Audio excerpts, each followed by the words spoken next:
પાણીનું વહન કરે છે તે સાબિત કરતો પ્રયોગ. હેતુ વનસ્પતિમાં પ્રકાંડ પાણીનું વહન કરે છે તે દર્શાવવું.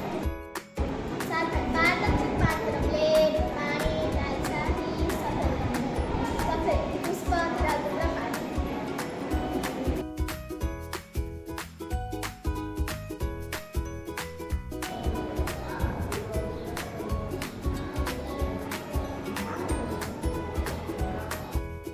પદ્ધતિ પ્યાલામાં એક તૃતીયાંશ ભાગમાં ભરાય તેટલું પાણી ભરી તેમાં લાલ કે વાદળી શાહીના થોડા ટીપા ઉમેરો.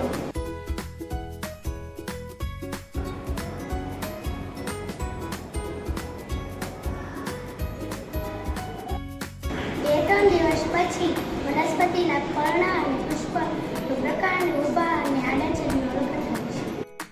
અવલોકન કરતા જોવા મળે છે કે પ્રકાંડના આડા ઊભા છેદ વાદળી રંગના દેખાય છે. સફેદ રંગનું પુષ્પ વાદળી દેખાય છે. પ્રયોગ સફેદ પુષ્પ ધરાવતા પ્રકારના આધાર પાસેથી બ્લેડ વડે કાપીને આકૃતિમાં દર્શાવ્યા પ્રમાણે બ્લુ શાહી દ્વારા પાણીમાં મૂકવું.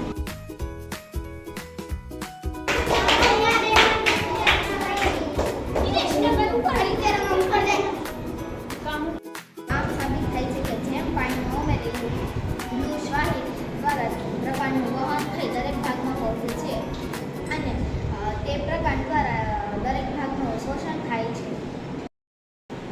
આ જ રીતે પાણી અને દ્રાવ્ય ખનિજ ક્ષારોનું વહન વનસ્પતિના ભાગો તરફ કરે છે.